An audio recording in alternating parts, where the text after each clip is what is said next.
pare ko yung mini driving light na pinalit ko. Firefly version 1. Ito yung puti. Ayan yung dilaw. Yan. Medyo mataas. Yan. Medyo okay naman yung bugan niya.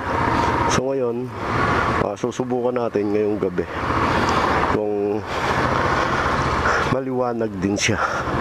Ayan. Maliwanag din.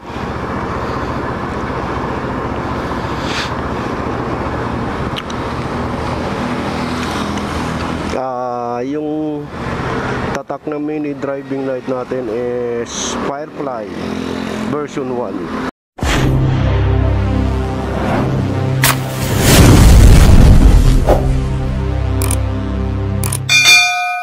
Ang ginawa ko kasi dito, yung low, yung puti, tapos yung high, yung dilaw. Ayan. Medyo mataas yung dilaw. Ayan.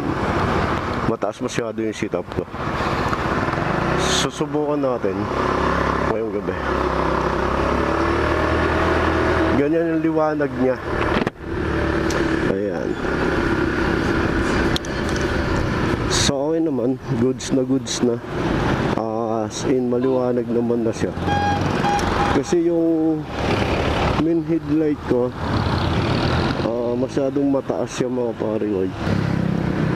Mataas, ng pagka ayos namin, masyado siyang mataas. Kahit nakalo, mataas siya. So ayan yung buga ng mini driving light ng Firefly version 1. Goods naman, okay naman siya.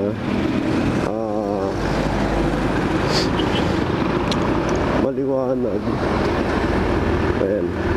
So medyo maliwanag naman yung kuha niya, pero hindi naman talaga as in na gaya ng iba na umaabot hanggang dun sa kabilang kalsada yung expand ng ilaw niya na masyadong maliwanag. Ito okay na, solid na rin. Dagdag ano na rin siya, liwanag sa daan. Kasi sanay ako na yung ginagawa kong low, yung puti. Di kasi ako naglolo ng dilaw. Ginagamit ko lang yung dilaw pag maulan. Mas ano kasi tayo doon sa dilaw pag maulan, mas kita natin, mas visible tayo doon. Pero pag ganito na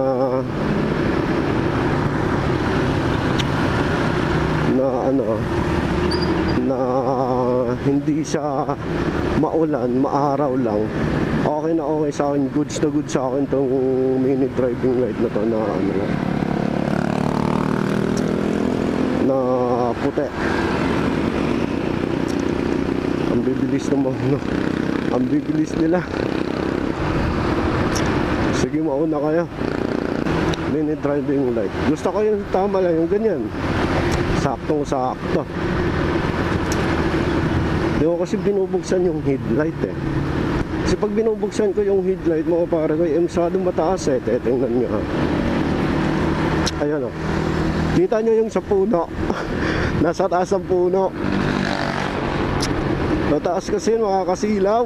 Pero okay na rin yan kasi dahil nga may mga nakakasalubong tayo, mga truck na ang tataas ng mga ilaw. Dapat mga truck naman sila matataas, dapat hindi masyadong mataas din yung ilaw. Ito para sa akin, itong mini driving light na Firefly version 1, solid na rin to pare ko. Sa Shopee ko na rin nabili ito. So yung pinagpalitan ko kasi ng mini driving light, mura lang yan, pero umabot ng 2 years yun.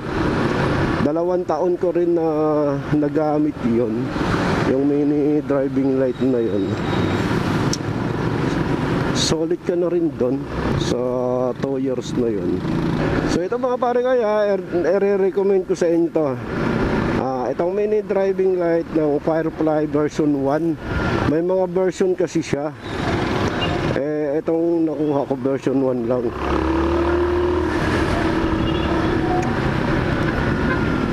Kaya solid na rin siya sa version 1. Kasi yung ibang mga version, mas maliwanag siguro yun. Ito sa akin kasi version 1, solid na to. Okay na rin siya. Lalo sa madilim na area, tapos yung headlight mo hindi mo gaano magamit dahil nga madilim, pero suporta na rin to. Di ba? Kita nyo naman malaki din yung ano niya, yung space na nasasakop niya. Di gaya ng iba ng mga mini driving light. Solid na rin to, panalo ka na rin to dito sa mini driving light na to mga pare. Murang mura lang sa version 1 ng Firefly.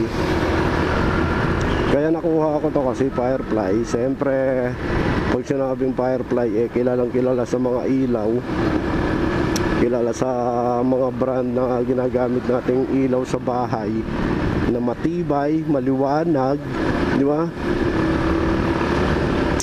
Maliwanag ang Firefly. Kaya ito okay na rin, maliwanag na rin siya. Ayan, diba? Buti na lang hindi umulan ngayon,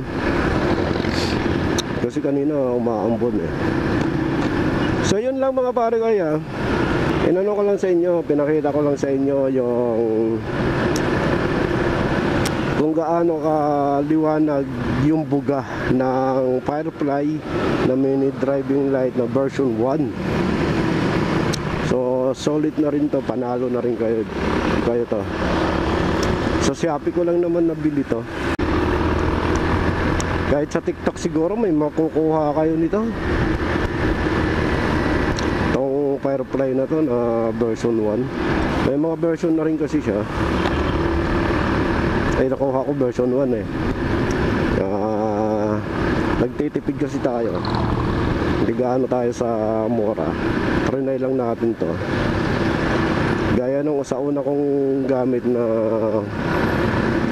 mini driving light, 2 years na yon, 2 taon ko nang nagamit. Nakuha ko lang ng murang halaga lang yun. Siguro nakuha ko mga magkano ba yun, mga 300 plus, para mga ganun.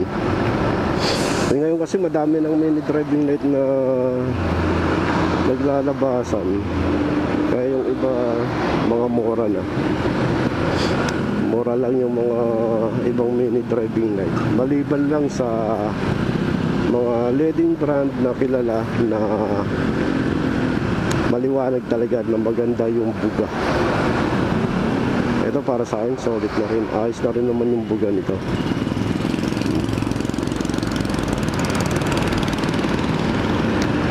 Tsaka yung style ng mini driving light na to mga pare, may ano siya, may pan, may cooling pan siya sa likod,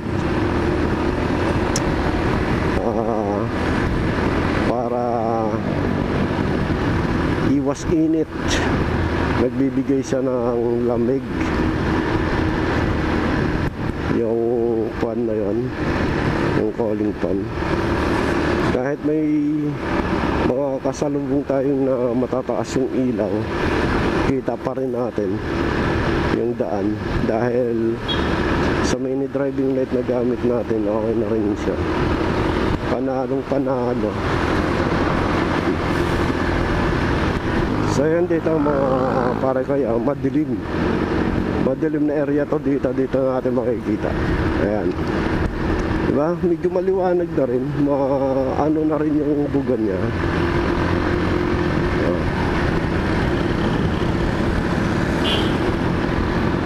Mataas na rin yung bugan niya.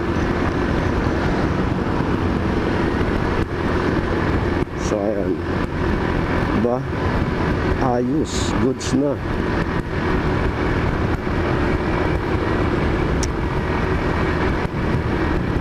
Ito madilim to dito Tapos kung gagamit, kung iano natin yung dilaw, ayun yung dilaw mataas, di ba?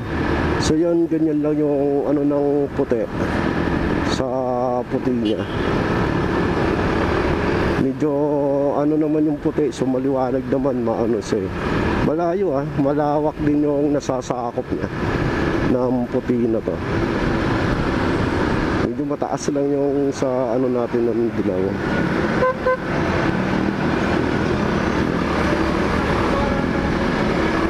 Dami mga bus bus, truck, dami ng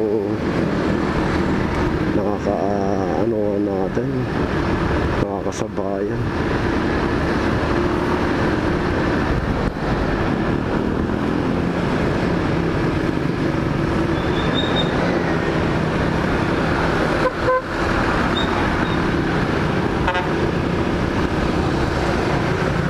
Bigat na rin yan kung iano mo yung ano na yan. Napakadami yun, bigat.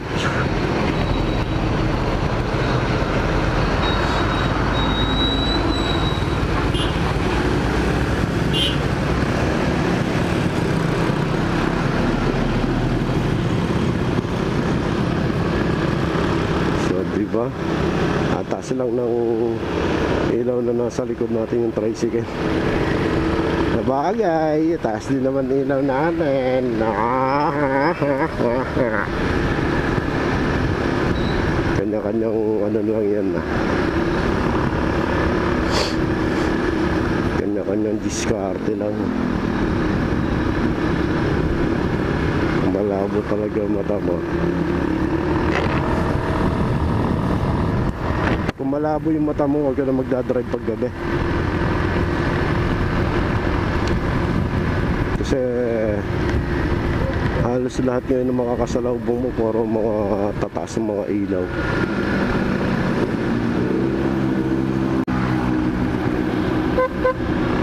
So yun mga pare ko, hanggang dito na lang. Maraming salamat sa kung umabot ka sa video na to, sa panonood sa aming travel vlog ngayon na tungkol sa Mini Driving Light Firefly version 1. So hanggang dito na lang mga pare, shout out sa inyo lahat. Salamat sa mga sumusuporta sa YouTube channel natin, Madex Moto Vlog. Huwag niyong kakalimutan paki-like, paki-subscribe, tsaka paki-like at comment at share. So yan, hanggang dito na lang. Peace out.